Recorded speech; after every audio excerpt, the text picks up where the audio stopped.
if you just did what God said, or you're not allowed to experience this because you have XY group or whatever it is. That I think often that can be quite difficult to access people. But I think we all do have people in our lives that we should be able to access, or try to create those spaces where we actually can talk to people. And yes, maybe certain people we can't bring things to, but I think that maybe also kind of starts just being able to share spaces where we can actually talk about ourselves, where we can talk about the good sides of ourselves, the difficult side of ourselves, the things that we work in with.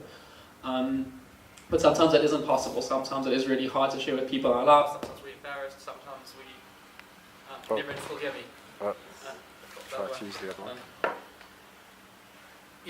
Sometimes we do battle to share with people, and I think that's maybe where a healthcare professional or something along those lines, or I suppose often kind of maybe a religious practitioner can actually be quite useful.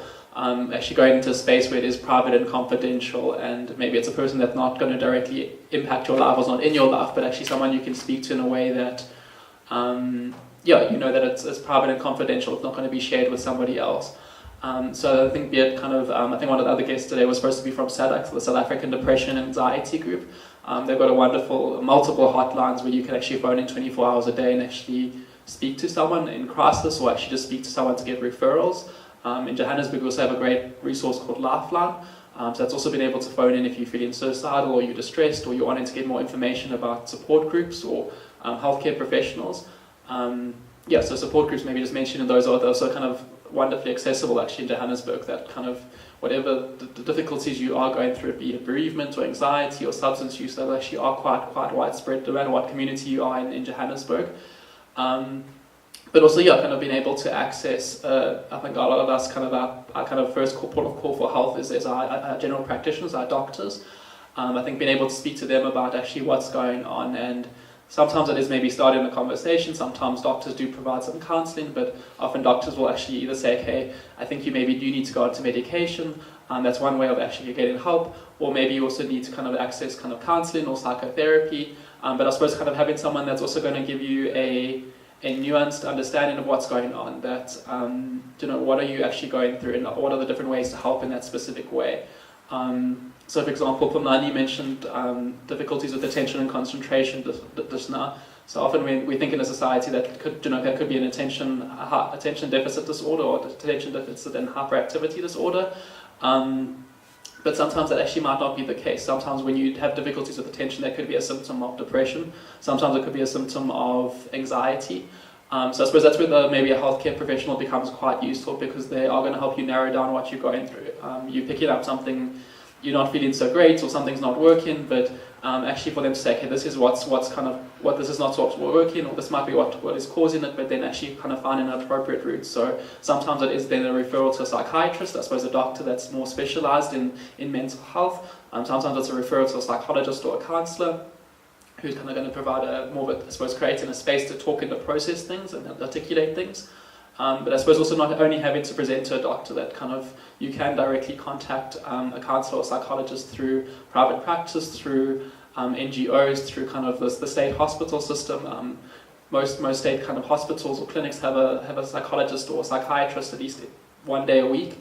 So being able to access those resources. So I think really it can be quite difficult seeking help, but actually I think kind of being able to just actually make that first step can make a big difference. And I think for many people that is quite intimidating, but I think for most people actually, once they've made that first step, there is a relief. Actually, I have acknowledged this, or I have actually allowed myself to feel something difficult, to know that I am going through something difficult, or it is actually maybe I actually am allowed to be able to actually receive help or seek help. And that doesn't necessarily mean there's something wrong with me, but actually it means I'm being proactive in looking after myself and doing something for myself. And I suppose I think going back to the myths, I think many people feel like they can't seek help because they have to, they can't fail their family members, they can't fail their community, that they need to be the people that are in charge. And I think there's something about, often that's one of the ways we construct masculinities is, actually kind of you need to kind of be there for other people. But I think there's a strange thing about often, and I think thinking about the professor that supposedly attempted suicide, or completed suicide recently, is that kind of almost important people can't go through difficult things, or people that are fulfilling an important role in the family or community can't go through things. And actually often those people put a lot of pressure on themselves, but also society put a lot of pressure on those people. And I think it is important to know that actually, in order to look after other people, which I think a lot of us do, actually we need to look after ourselves, and I think that's where mental health comes in. It's not a sign of weakness, but it actually can be a sign of being proactive and actually being caring enough for yourself, but also caring enough for the people that you also care for, the people that you also look after. Thank you for that. And for Phumlani, my question would be, so this is more tipped on the professional side, but more on, as a creative, more on the guy who's like, you know what, I don't have that much per hour to see professional health. Are there alternative methods, alternative avenues of seeking health that are not necessarily going to book an hour at a professional and pay for the hour? Are there any ways of seeking help and treatment for mental health for men?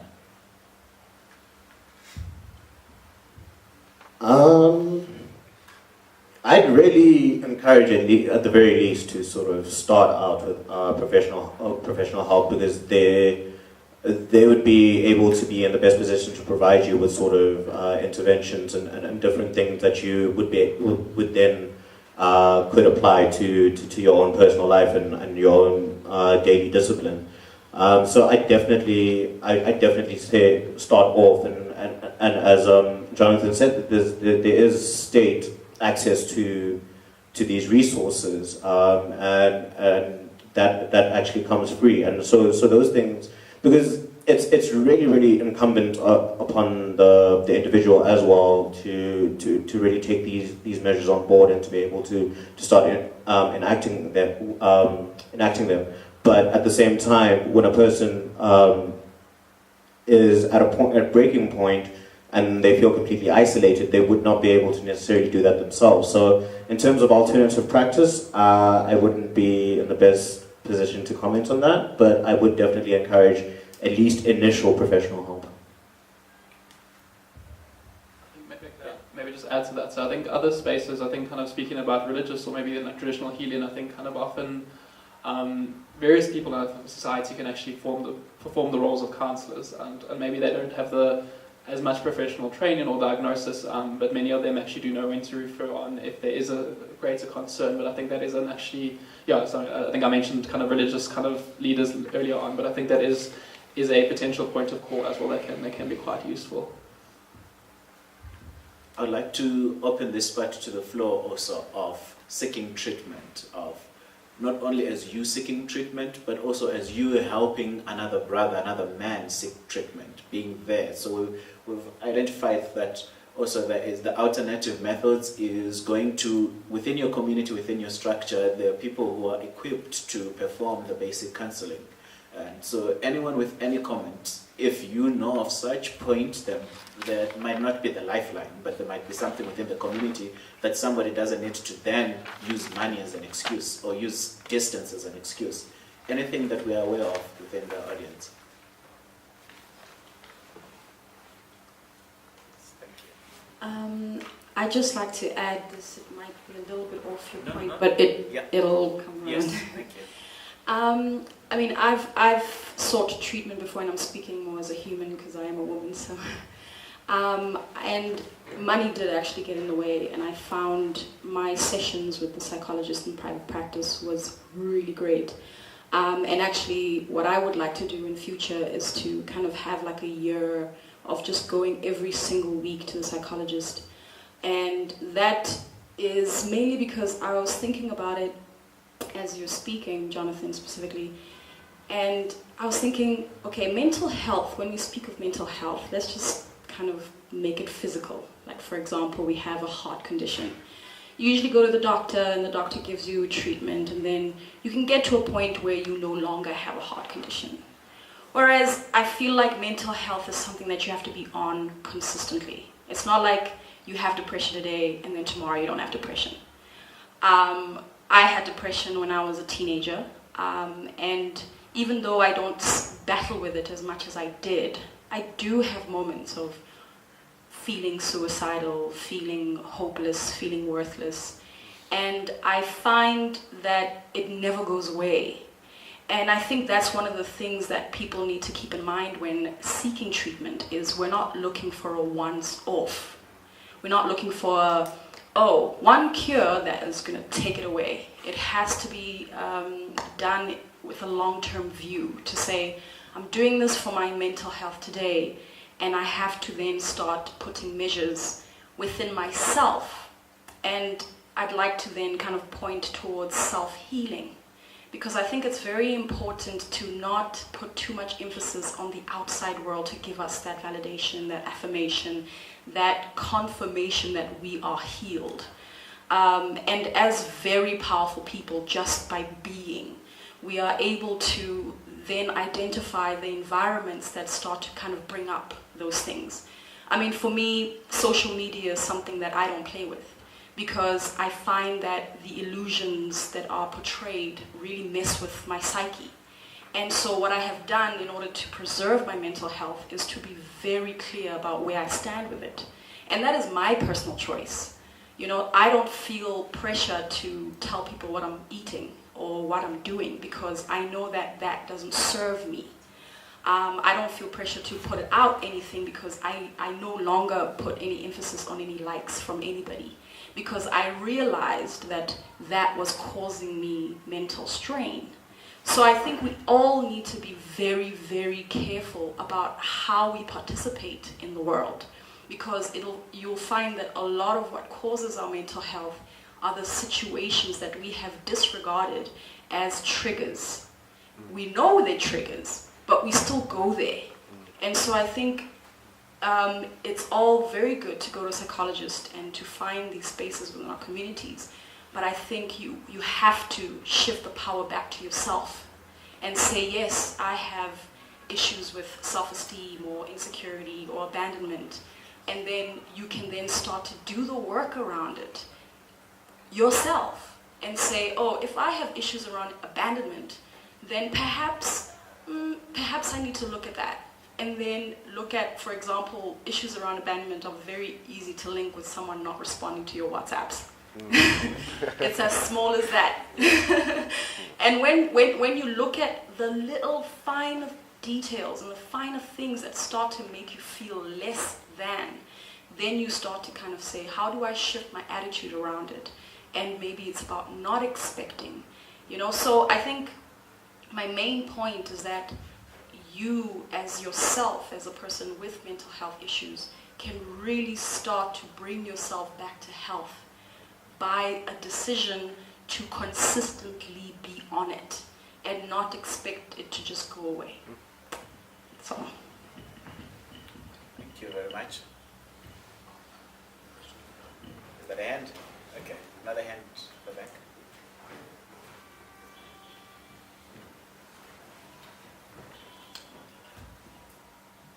Okay, so we are just on the issue of healing, Yes. Getting better, remedying. I love the idea of language and how it gives us a framework for not just seeing things but also addressing them. And I'm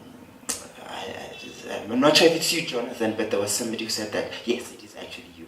Seeking help is not being weak. So I just think, just touching on that, just the issue of language, part of what I've had to do in my healing process is to learn that certain words are okay. And part of the word that I actually had to inoculate and disempower was this word weak, because it's such an albatross. We're so scared of being weak. But how about inoculating certain words in your language, in your mind, and saying, I'm weak, so what? I feel weak, so what? That being strong is part of a feature, whether it's physical, emotional, spiritual, whatever, financial, part of a human feature. Being weak is also part of human feature. So there's nothing wrong with being weak. And so I've become okay with that word. And I think that's part of something that a lot of us might have to do in our heads, in our own spaces, in our own private lives. You're speaking about self-healing. I really, really do believe in that. So that's just changing the language in my own life about things that I used to think were not okay, but now they are okay. I don't mind talking about to hide, so I don't go around, skulking, hiding. So those are certain changes and certain things that I had to do for myself. The second thing is the issue of triggers. I love that you mentioned triggers, because at first you're not aware that certain things are making you extra super conscious or worried or depressed. Until like the 50th time and you start to actually take note and you realize actually I should never be late, because being late really peaks my anxiety levels. And so I think it's very important for each one of us to identify what it is that triggers you. Just to be able to identify a trigger is something that we take for granted. I know you say we are aware, I wasn't, and so I think that there might be others who may not be aware. There's a person who wrote a book, I think, which speaks about being aware, because a lot of the times you're not even aware of what's happening in you. You know something is happening, but you don't know what it is, and you don't even know how to identify it, and you don't even know what to call it. Be aware of what it is. Sit in it, don't try to run away from it, and she says, acknowledge it. Because you may be aware of something, but you may not necessarily want to actually take the effort to acknowledge it, to actually, tell yourself, okay, you know what, this is what it is.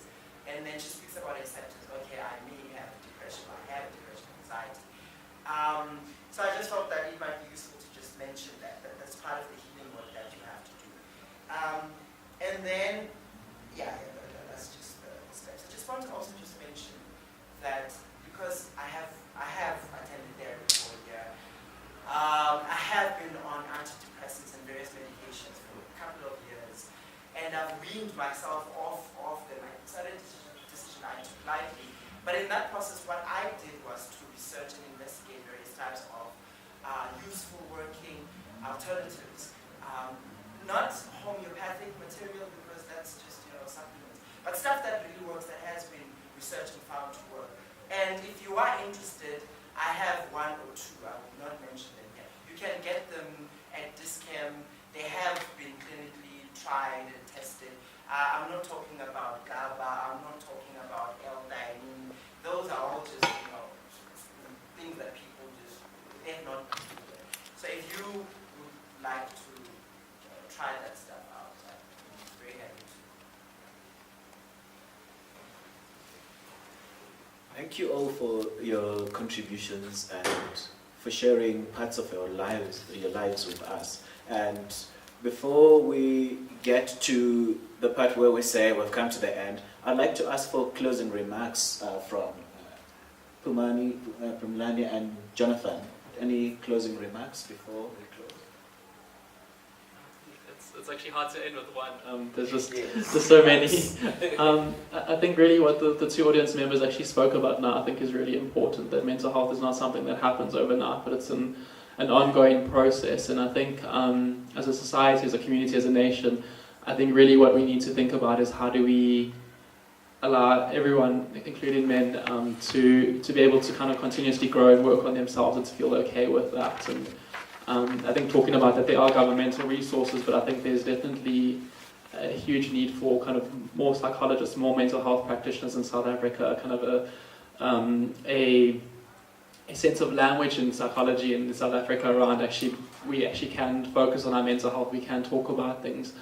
So I think also putting pressure on governments, on NGOs, on us as people, actually how do we talk about ourselves, how do we construct ourselves, how do we allow ourselves to be human, how do we just allow ourselves to be men, I think is something that I think we all have a pressure today and a responsibility. So I think me being one of them, but I think to put pressure on all of us today is actually to say how do we actually make a difference in ourselves. And I think just the way that the audience members have talked, I can hear that many of you are very empowered and actually have been thinking about your own journeys and processes. And I think kind of really figuring out how do we share that as a society, how do we share that with family members, friends, with community members, with work colleagues, kind of fellow students, things like that. That I think it is really trying to change the way we talk about ourselves, talk about mental health, but talk about gender identity and masculinity. I think is something really important. So I think kind of trying to go away with a bit of a way of how do we make a difference and how do we change that. It's difficult as individuals, but I think it definitely is a starting point. And I think today's been a really exciting and important conversation. So I really thank kind of Talking Men for the invite today, because I think this is a really important starting point for all of us.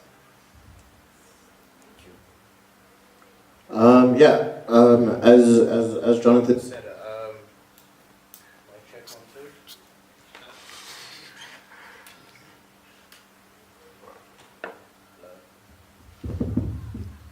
okay.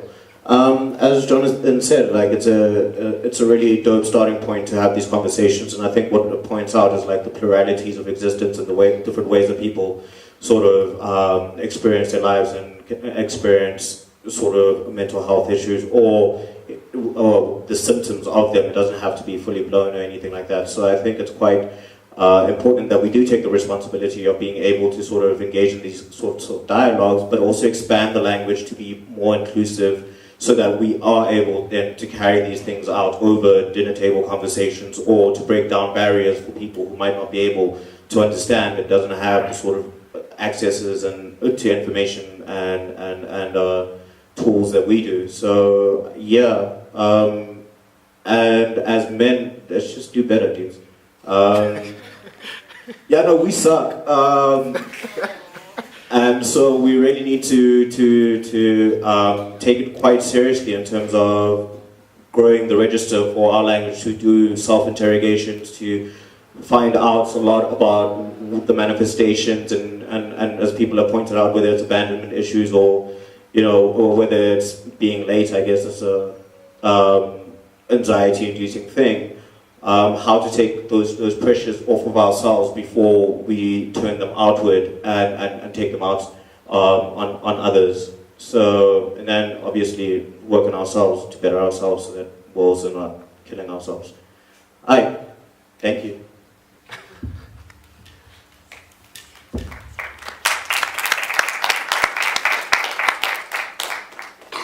So I'd like to thank you all for joining us today for Talking Men. And our next Talking Man event will be on the 6th of October, same time, same place. If you're not on the mailing list and you'd like to be on a mailing list to be reminded, please see the gentleman right in front, and so that you can get your email address, and then as the event gets closer, then you get a reminder. Thank you very much, and do chat around, mail, exchange contacts. Let this be an ongoing conversation. Yeah, I'd like to thank everyone who was here. Thank you for participating. You're willing to be part of this platform, more specifically to open up yourselves and to engage with the topic and the theme of mental health. Mental health is an issue that each one of us face in our, directly or indirectly, whether it be through ourselves or people that we love. And I only hope that through this platform and what was shared, we will find a way to bring about a form of awareness within self, awareness within society, but also bring about ways of how to articulate the issue that we face as humanity with mental illness as we evolve, and bring about healing, I guess, and empowering each other. Quite often we suffer in silence, we suffer in isolation. And I hope that from here onwards, what we were able to unpack and we were able to share as people in this space, we will take forward beyond this physical space. Talking Men is not about here and the now. It's about what you do every day in your own private space, in the public space, and the people you engage with. So I only hope that you share what we're able to engage with here and take it forward. And and just want to thank the panelists, Phumlani Bigoli, Jonathan Bosworth, and Trevor Manzonga, right? Is that correct? Yeah. I'd like to thank you guys. So each person who participated here was willing and gave off their time. So and then please do follow on social media, because the conversation will continue there. And the mailing list will be there. Unfortunately, I wasn't able to print it out, but there will be a digital mailing list, and the conversation, as I said, what we do from here till the next topic, we try to have a conversation further of what we engaged here, and then bring about stats, articles, and anything else that's related to the topic. So thank you guys.